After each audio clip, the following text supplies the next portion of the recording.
दो मेहमान जुड़ चुके हैं। खुद फॉर्मर ईडी रहे हैं सेबी के जयंत गुप्ता जी, वो मेरे साथ जुड़े हैं। साथ ही आशीष कपूर भी अभी थोड़ी देर में मेरे साथ जुड़ जाएंगे। गुप्ता साहब, पहले तो बहुत बहुत शुक्रिया, थैंक यू वेरी मच।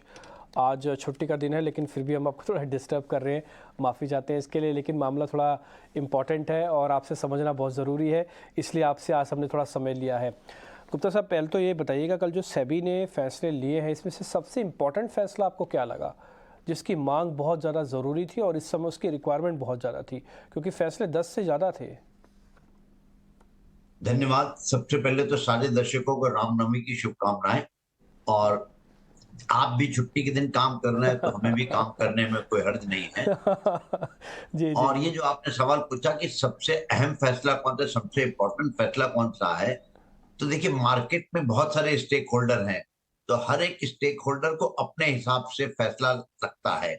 तो अगर आप एक इन्वेस्टर की बात करें, सिर्फ इन्वेस्टर की बात करें, तो उसके कई पहलू हैं। एक तो इसको इंफॉर्मेशन के हिसाब से पहलू है, तो वो फैसला जो बोला है कि बोर्ड मीटिंग के बाद आधे घंटे में डिस्क्लोजर होना चाहिए, या मार्केट में जो र्यूमर है उसको खंडन करना चाहिए या कंफर्म करना चाहिए। एक तो ये फैसला हुआ इंफॉर्मेशन के तहत। दूसरा फैसला हुआ कि जो आज डील करता है शेयर बाजार में, तो उसमें क्या होता है, कभी कभी ये रिस्क रहती है कि मैंने बेचा, मेरे शेयर तो डेबिट हो गए, पैसा ब्रोकर के पास आया, मुझे पैसा नहीं मिला, या मैंने पैसा जमा करा खरीदने के लिए और शेयर मुझे नहीं मिले, या मेरा पैसा चला गया। तो ये सारी रिस्क थी। तो वो जो इन्वेस्टर हैं उनको एक आईपीओ टाइप फैसिलिटी दी गई है एस्बा की, जिसमें यह है कि आपका पैसा तभी डेबिट होगा जो आपका शेयर खरीदने के बाद जब डिलीवरी होगी। और इसी तरह आपको जो शेयर आपने खरीदा है वो आपके डायरेक्टली आपके अकाउंट में आएगा, ब्रोकर के फुल अकाउंट में नहीं जाएगा। तो ये आप मानिए कि दुनिया में ये पहला देश होगा, इतना बड़ा देश होगा जो इस तरह का सिस्टम को बना रहा है। कहीं पे भी क्लीयरिंग हाउस या स्टॉक एक्सचेंजेस डायरेक्टली इन्वेस्टर को क्रेडिट डेबिट नहीं करते, सब लोग पहले फुल अकाउंट में जाता है तब आता है। तो ये एक बहुत महत्वपूर्ण फैसला है और इसको अपने को देखना पड़ेगा। एक तो एस्पेक्ट हो गया। दूसरा आप एस्पेक्ट देखिए कि जो इन्वेस्टर है उसको रिस्क कैसे पता लगे। तो रिस्क पता लगने के लिए देखिए जो ईएसजी डिस्क्लोजर का क्या है, तो आज की डेट में ईएसजी बहुत इंपॉर्टेंट फैक्टर हो गया, क्योंकि वो जुड़ा हुआ है हमारे आपके सर्वाइवल पे। अगर हम लोग एनवायरनमेंट पर ध्यान नहीं देंगे, सोसाइटी पे ध्यान नहीं देंगे, तो कल एक बहुत बड़ी प्रॉब्लम आ सकती। तो इसलिए ईएसजी एक बहुत बड़ा फैक्टर हो गया है। अब उसमें ईएसजी में प्रॉब्लम यह है कि ईएसजी अगर आप समझते होंगे तो पता लगेगा आपको, ये बहुत ही सब्जेक्टिव एनालिसिस होता है कि मैं 500 पैरामीटर एनालिसिस कर रहा हूं, आप 400 पैरामीटर एनालिसिस कर रहे हैं। तो इसमें दोनों में बड़ा अंतर हो सकता है, तो इन्वेस्टर के लिए कंफ्यूजन हो सकता है। तो सेबी ने बोला है कि हम एक कोर की बात कर रहे हैं कि ये 50 पैरामीटर हैं, ये सबको करने हैं। उसके बाद आप आगे 500 करिए, 600 करिए, हमसे ज्यादा प्रॉब्लम नहीं है, बट इन्वेस्टर को ये 50 पैरामीटर के बेसिस पे दीजिए। अब इसके बाद क्या हुआ कि जो ये ईएसजी रेटिंग करते हैं, मैं भी कर सकता हूँ, आप भी कर सकते हैं, इनफैक्ट मेरी कंपनी करती भी है। तो उसमें क्या होता है कि आज की डेट पे जितनी भी हमारी रिस्पॉन्सिबिलिटी है, ये हमारे एथिकल स्टैंडर्ड पे करता है कि हम कितना एथिकल स्टैंडर्ड पे ऑपरेट करते हैं। लेकिन रेगुलेटर इससे कन्विंस इसलिए नहीं होता है कि मान लीजिए 6 लोग हैं, हर आदमी का स्टैंडर्ड अलग अलग होगा। तो कुछ एक बेसिक स्टैंडर्ड होना चाहिए। तो उसके लिए उन्होंने रेगुलेशन बनाया, जैसे क्रेडिट रेटिंग एजेंसी के लिए रेगुलेशन है, तो उसी तरह ईएसजी रेटिंग के लिए रेगुलेशन है।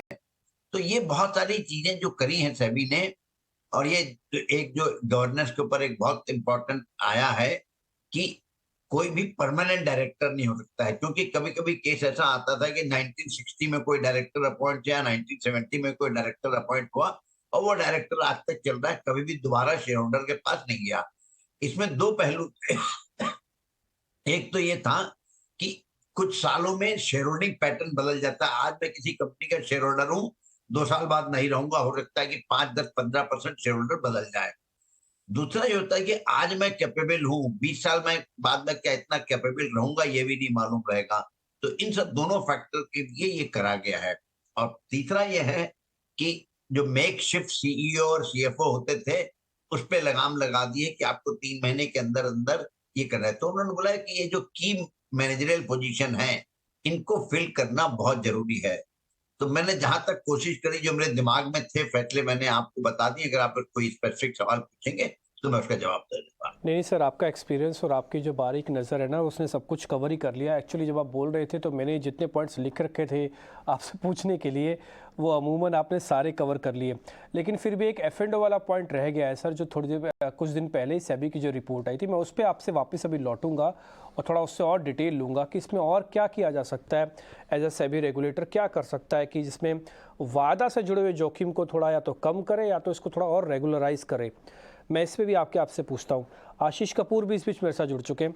आशीष जी, बहुत बहुत शुक्रिया, थैंक यू वेरी मच। पहले तो आपको रामनवमी की बहुत बहुत शुभकामनाएं हमारी तरफ से, और माफ़ी चाहता हूँ आज आप थोड़े व्यस्त होंगे, लेकिन हमने आपसे समय ले लिया और ये पता करने के लिए कि सेबी के फैसले से एक्चुअली में एक कंज्यूमर और एक क्लाइंट्स को कितना फ़र्क पड़ेगा।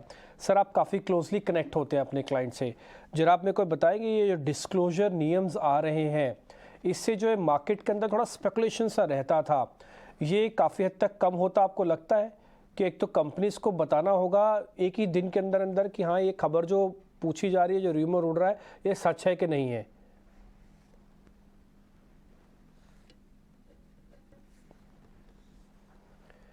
सर एक बार अनम्यूट कर लीजिए आशीष जी।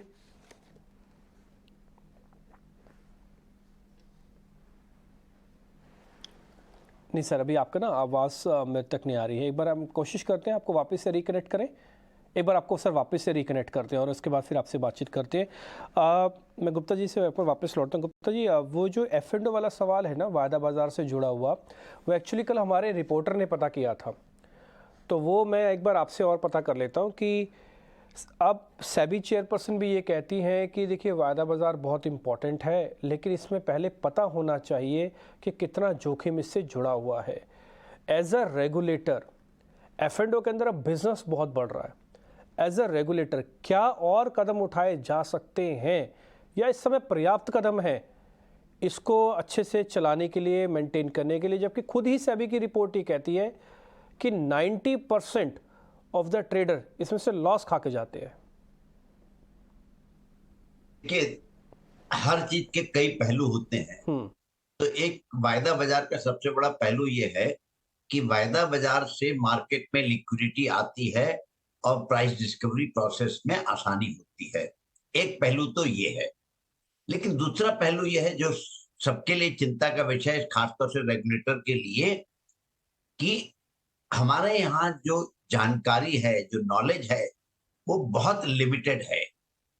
और जैसा कि मेरा अपना पर्सनल एक्सपीरियंस है कि बहुत सारे लोग वायदा बाजार में काम करते हैं, लेकिन उनको कुछ भी आइडिया नहीं होता है कि वो क्या कर रहे हैं। बहुत से लोग ये सोचते हैं कि वो शेयर खरीद रहे हैं, जबकि वो शेयर नहीं खरीद रहे हैं, शेयर के खरीदने का राइट खरीद रहे हैं। तो बहुत बार उनको लगता है कि यार ये 100 रुपए का शेयर है, 5 रुपए में मिल रहा है, ऐसा नहीं है। तो यहाँ पे सबसे बड़े जो गैप है वो एजुकेशन का गैप है। दूसरा यह है कि हमारे यहाँ जितने भी इन्वेस्टर्स हैं, वो सबको एक बड़ी गंदी आदत है या एक्सपेक्टेशन है कि कल मैं पैसा दुगना कर लूंगा। तो उनको क्या होता है कि मैं बताता हूं कि मैंने वायदा बाजार में करा और मैंने 5 रुपए पे पुट या कॉल खरीदा, लेकिन मुझे 2 दिन बाद 20 रुपए का फायदा हो गया। तो उसने सोचा यार जयन गुप्ता ने तो 5 रुपए का 20 रुपए 2 दिन में कर लिया, 4 गुना कर लिया, क्यों ना मैं भी करूं। उनको ये नहीं मालूम कि अगर वो पुट और कॉल एक्सरसाइज नहीं कर पाया या मार्केट एडवर्स मूव हो गया तो उसके जो 5 रुपए वो भी जीरो हो जाएंगे। तो अधिकतर लोगों के वो जो 5 रुपए हैं वो जीरो हो जाते हैं। तो इसीलिए 90% लोगों का वो होता है। यहाँ पे जरूरत ये है कि ब्रोकर्स को, देखिए, ब्रोकर और इन्वेस्टर का एक कॉन्फ्लिक्ट हो जाता है। ब्रोकर को तो ब्रोकरेज मिलती है, उसका बिजनेस बढ़ता है, तो वो तो बोलता हाँ हाँ वायदा कर लो। लेकिन ये रूल जो आया है, जो सेबी अटेम्प्ट कर रही है, कि ब्रोकर की भी ड्यूटी होनी चाहिए टू एजुकेट इट्स क्लाइंट कि वायदा बाजार में क्या रिस्क है, वो कैसे ऑपरेट होता है। और मेरा ये कहना है कि कहीं ना कहीं एक हमारे यहाँ एजुकेशन सिस्टम की कमी है, जो हम लोग नहीं बता पा रहे हैं। और इसके लिए कोई कोई कोई जिम्मेदार अकेला नहीं हो सकता है, क्योंकि ये इकोसिस्टम की प्रॉब्लम है। हमारे यहाँ जो है, आपको याद होगा अभी आज तो नहीं, लेकिन 40 साल 50 साल पहले जो भी शेयर मार्केट में पैसा लगाया करता था उसको बोलते थे ये तो जुआ खेलता है। तो ये जो माइंडसेट है, ये माइंडसेट धीरे-धीरे चेंज होना पड़ेगा और काफ़ी तक चेंज हो गया है, लेकिन कुछ थोड़ा बचा रहा है। और दूसरा मेरा ये मानना है कि मार्केट में कभी भी 100% डेवलपमेंट, 100% मैच्योरिटी नहीं हो सकती है, हमेशा स्कोप फॉर डेवलपमेंट रहेगा। और दूसरा है कि सेबी कोई कदम उठाएगी, आज जो कोई कदम उठाएगी, हफ्ते भर बाद, 10 दिन बाद, महीने, साल भर बाद, उसमें पता लगेगा इससे भी हम बेहतर कर सकते थे। तो सेबी का अटेम्प्ट हमेशा ये रहता है कि किस तरह हम बेहतर से बेहतर करें, रिस्क कम से कम करें, लेकिन रिस्क जीरो कभी भी नहीं हो सकती है। बिल्कुल ठीक है सर, रिस्क ज़ीरो हो नहीं सकता, डिस्क्लोजर आपके साथ में रखना होंगे। जब यही सवाल ना सेबी चेयरपर्सन से भी पूछा था ना, उन्होंने भी कुछ कुछ ऐसा ही जवाब दिया गुप्ता जी जैसे आप दे रहे हैं। वो भी कह रहे हैं कि ब्रोकर्स के साथ हम मिलकर कोशिश करेंगे कि ऐसा मैंडेट लेके आए कि थोड़ी उनकी नॉलेज हो, उनको ये बात पता लगे कि कितना जोखिम इससे जुड़ा हुआ है। खैर, मैं अभी आपसे ना एक ESG वाला सवाल भी मेरा थोड़ा बाकी है, थोड़ा और क्लैरिफिकेशन आपसे उस पर लूँगा, लेकिन आशीष जी मेरे साथ हैं, आई होप उनकी आवाज़ अब अच्छे से आएगी। आशीष सर, पहले तो बहुत शुक्रिया, रामनवमी की शुभकामनाएं। ये जो सेबी ने डिस्क्लोजर वाला नियम लिया है कि देखिए जो भी खबर मार्केट में उड़ेगी, और ये बात आपको पता है कि देश में बहुत कॉमन है सोर्सेज के नाम पे इंफॉर्मेशन बता देना कि देखिए सोर्स हमारे ये कह रहे हैं कि ये इंफॉर्मेशन है, लेकिन सेबी ने एक एक्सपेरिमेंटल पॉइंट ये उठाया कि ये देश की टॉप नॉच 100 कंपनीज हैं, उनको बताना होगा, क्लियर कर देना होगा कि ये रूमर है क्या नहीं है, और उसके बाद फिर 250 कंपनीज पे और भी बात आएगी। तो एक तो मेरे को ये बताइएगा इससे ये कितना फ़र्क पड़ता है इससे, और अगर सेबी का डिस्क्लोजर नियम थोड़ा और टाइट हुआ है, इससे आने वाले दिनों में कितना फ़र्क पड़ेगा? देखिए, फ़र्क काफ़ी पड़ेगा। I completely agree. पहले तो thank you so much for getting me in this show, and Ram Navami की हार्दिक शुभकामनाएं आपको और आपके सब दर्शकों को। जी सर। देखो, पहले इसका टू बिगिन विद डेफिनेटली फ़र्क पड़ेगा, क्योंकि कई बार हमने देखा है कोई ऐसा रूमर आ जाता है, स्टॉक में मूवमेंट आ जाती है, कंपनी की तरफ से कोई क्लैरिफिकेशन नहीं आती और उस बेसिस पे स्टॉक या तो काफ़ी चल जाता है या काफ़ी गिर जाता है, बिफोर कोई ऐसी क्लैरिफिकेशन आए।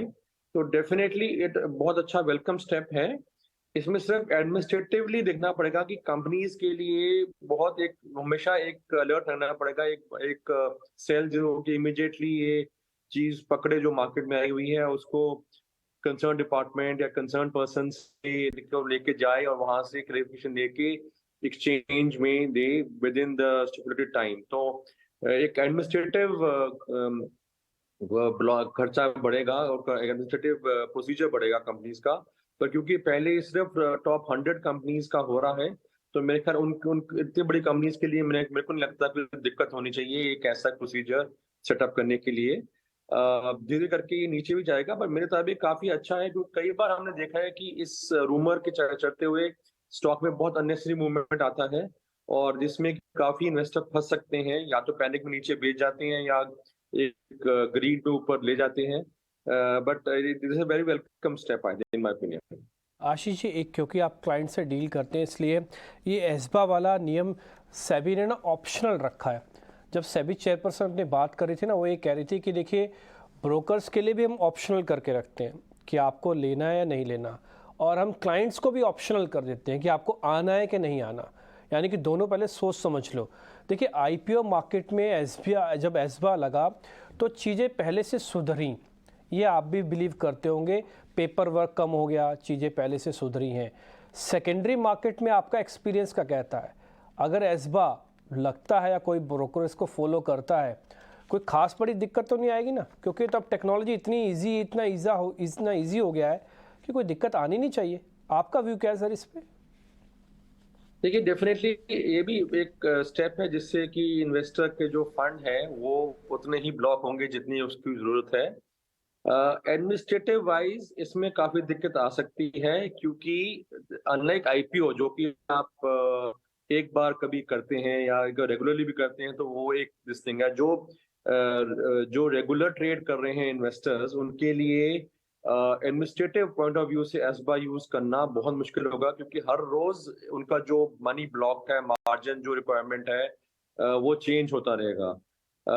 तो ये सिर्फ उन इन्वेस्टर्स के लिए हो सकता है जो कि वंस इन अ वाइल, जैसे IPO में आप इन्वेस्ट करते हैं, once in a while share में कर रहे हो, तो वो एक अपना थोड़ा सा मनी ब्लॉक करके रख सकते हैं। आई थिंक रेगुलर इन्वेस्टर्स के लिए ये काफी कठिनाई होगी, पर इसलिए मैं समझता हूँ कि सेबी ने ठीक किया, अभी ऑप्शन रखा है, ऑप्शनल इन्वेस्टर्स के लिए भी, ऑप्शनल ब्रोकर्स के लिए भी।